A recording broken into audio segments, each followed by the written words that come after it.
हाँ जी।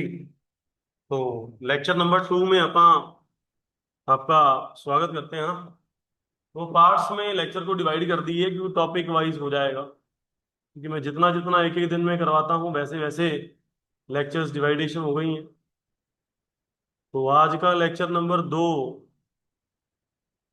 Dalton atomic theory.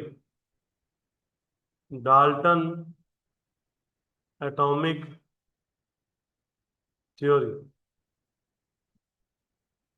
Topics आपने देखे हुए हैं। डाल्टन अंकल पहली बात करते थे, कहते कि matter is made up of extremely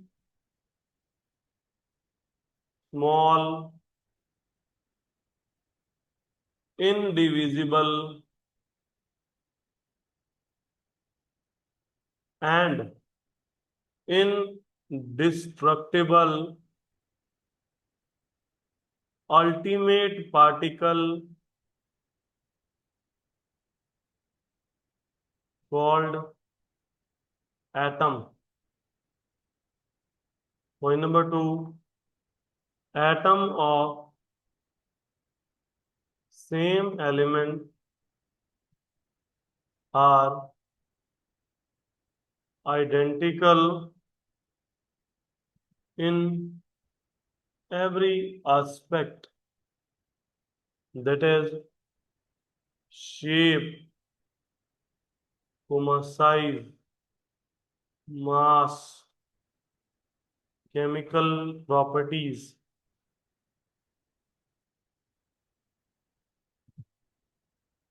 Atoms of different element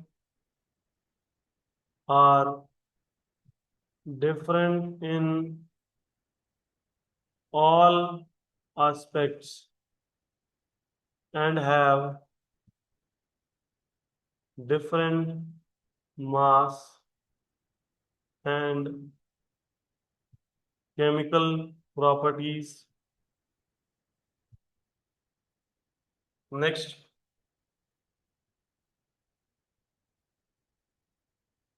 ji, next है एटम।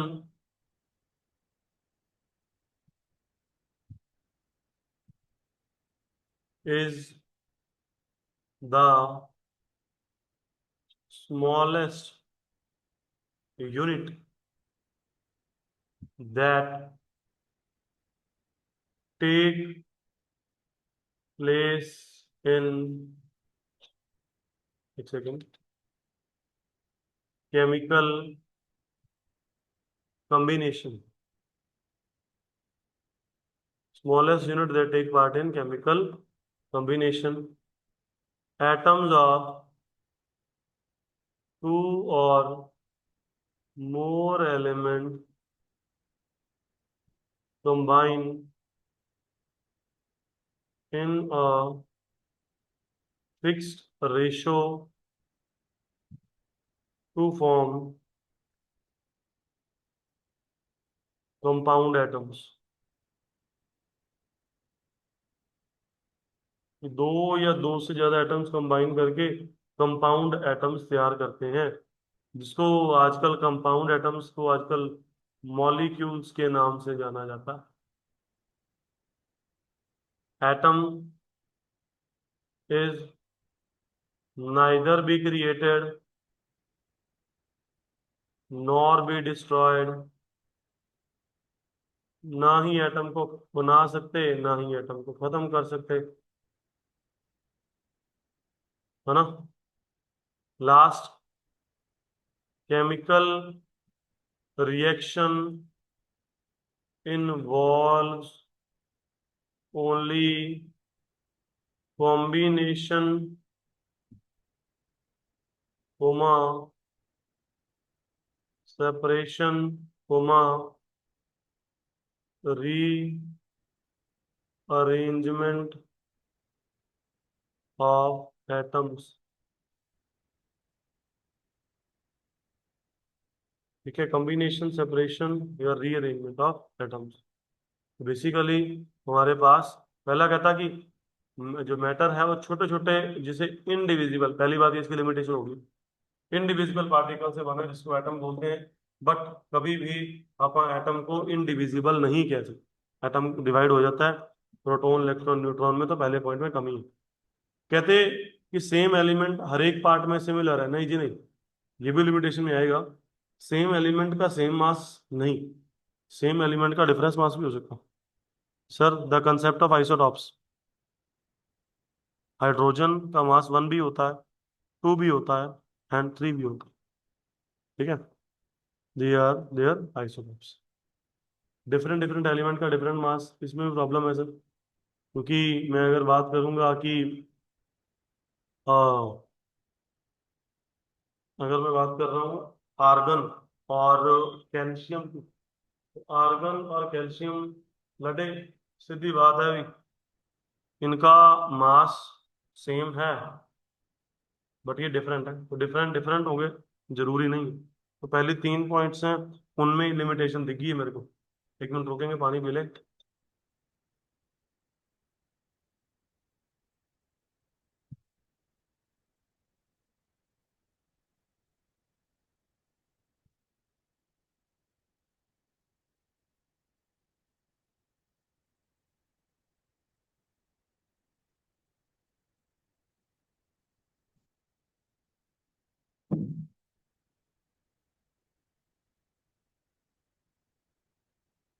हाँ जी, तो तीसरे पॉइंट में limitation, atom is the smallest unit that take part in chemical combination, correct.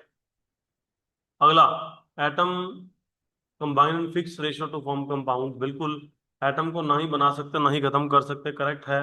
और इसमें कम्बिनेशन, सेपरेशन और यूनिट होती, करेक्ट।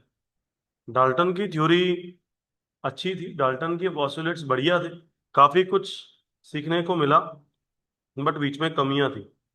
तो ऐसा नहीं कहना कि सर कमियां थी तो पढ़ाया क्यों गया। बच्चे कहने भी आजकल कमियां ਤਾਂ ਰੱਬ ਨੇ ਵੀ, ਰੱਬ 'ਚ ਲੋਕਾਂ ਨੇ ਕੱਢ ਦੀਆਂ। ਠੀਕ ਹੈ, ਤਾਂ ਰੱਬ 'ਚ ਵੀ ਕੱਢ ਦੀਆਂ, ਤੇ ਫਿਰ ਵੀ ਬੇਸਿਕਲੀ ਆਪਾਂ ਰੱਬ 'ਚ ਮੰਨਦੇ ਆ ਨਾ। ਤਾਂ ਇਹ ਚੀਜ਼ਾਂ ਨੇ ਵੀ बेसिकली क्या है कि कमियां सब में होंगी, डाल्टन में भी हैं, बट डाल्टन की ओवरऑल थ्योरी गुड थी, बढ़िया थी, पापा को बहुत कुछ सिखा कर गई। ठीक है। हम्म, तो लिमिटेशंस आपा देख ली हैं सर। इसकी लिमिटेशन है कि बेसिकली इसने, अगर मैं थोड़ा और बताऊंगा तो इसने ना ज्यादा जो अपनी थ्योरी जब एक्सप्लेन कर रहा था, तो मास, जो लॉ ऑफ केमिकल कॉम्बिनेशन है, वो मास वालों की एग्जांपल अच्छी बताई थी इसने, बट वॉल्यूम का जिक्र ही नहीं करा था। ठीक है, एक ही वह कहता था कि एटम को डिवाइड नहीं कर सकते, ना जी कर सकते हैं ऐसा। कैसे कर सकते हैं? इलेक्ट्रॉन प्रोटॉन न्यूट्रॉन में। एक ही कहता था सेम एटम सेम मास, ना जी ना। आइसोटॉप कहाँ गए, सेम एटम डिफरेंट मास भी होता है। हाइड्रोजन का मास 1 भी होगा, 2 भी होगा और 3 भी होगा। ठीक है। और डाल्टन अंकल बोल के गए थे कि हमारे पास जो डिफरेंट एटम हैं उनका डिफरेंट मास होगा, तो आर्गन कैल्शियम का फिर डिफरेंट मास क्यों नहीं है। तो ये कुछ कुछ बीच में डाल्टन अंकल की प्रॉब्लम्स है। मॉडर्न एटॉमिक थ्योरी सिलेबस में तो लिखी नहीं हुई, बट फिर भी अपन थोड़ी बहुत देख लेते हैं कि डाल्टन की थ्योरी को ठीक करने के लिए ही ये थ्योरी आई थी। डाल्टन की थ्योरी में जो जो प्रॉब्लम्स थी उसको ठीक करने के लिए, पहली बात, atom is no longer considered to be indivisible.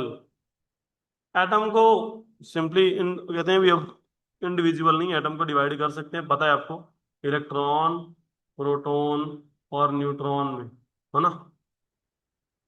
Same element है सर, सारी की सारी सेम प्रॉपर्टीज नहीं होंगी। जैसे आइसोटॉप्स की एग्जांपल लिख लो।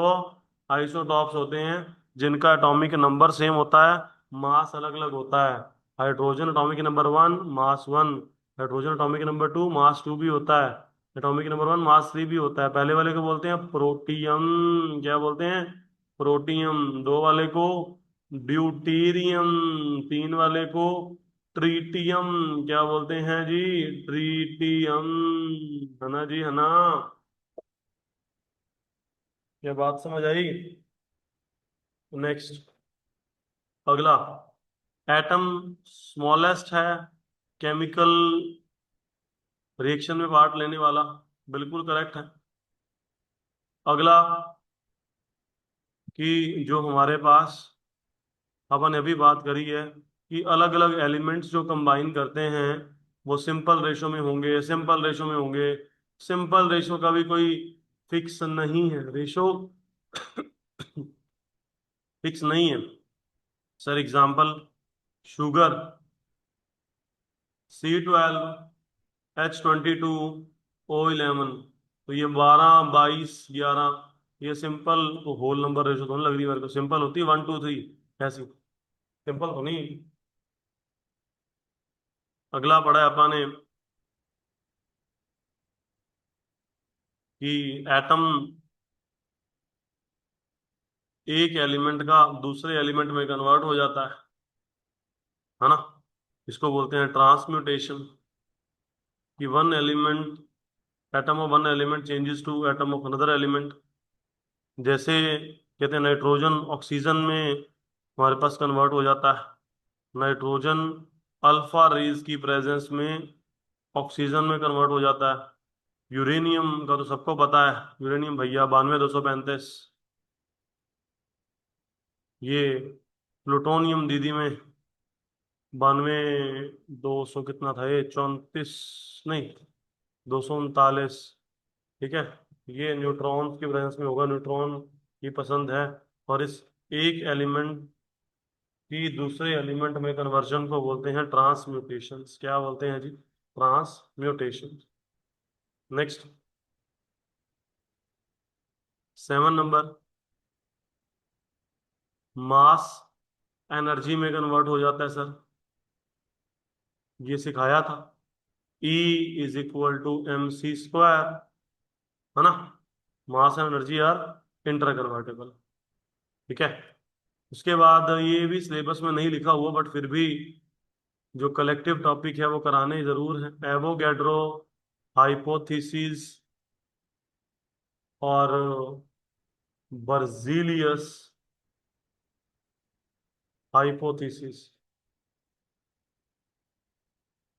थोड़ा थोड़ा बताऊंगा क्योंकि ये सिलेबस में मेंशन तो नहीं है, बट फिर भी करना जरूरी है, ठीक है। एवोगैड्रो और बर्जीलियस, हमारे बर्जीलियस भैया कहते equal volume of all gases contain equal number of atom under similar conditions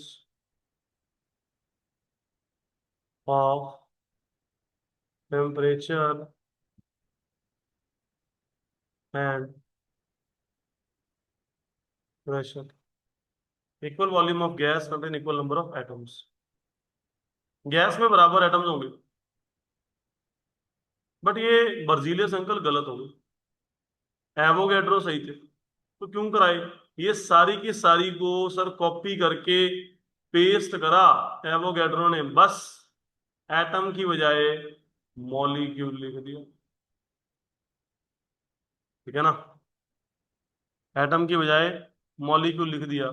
कैसे? Sir H2 plus, sorry, hydrogen plus chlorine मिलके बनाता है हाइड्रोक्लोरिक एसिड। तो मतलब एक HCl का मॉलिक्यूल आधा एटम हाइड्रोजन और आधा एटम क्लोरीन से मिलता है, पॉसिबल ही नहीं है सर। तो बर्जीलियस अंकल ने जो एटम की बात करी थी ना, सर एटम ना लिखो, मॉलिक्यूल लिखो, क्योंकि ऐसा लिख सकते हैं एक HCl का मॉलिक्यूल, ठीक है, हाफ हाइड्रोजन के मॉलिक्यूल से बना है। बिल्कुल करेक्ट है, क्योंकि हाइड्रोजन के एक मॉलिक्यूल में दो एटम्स होते हैं।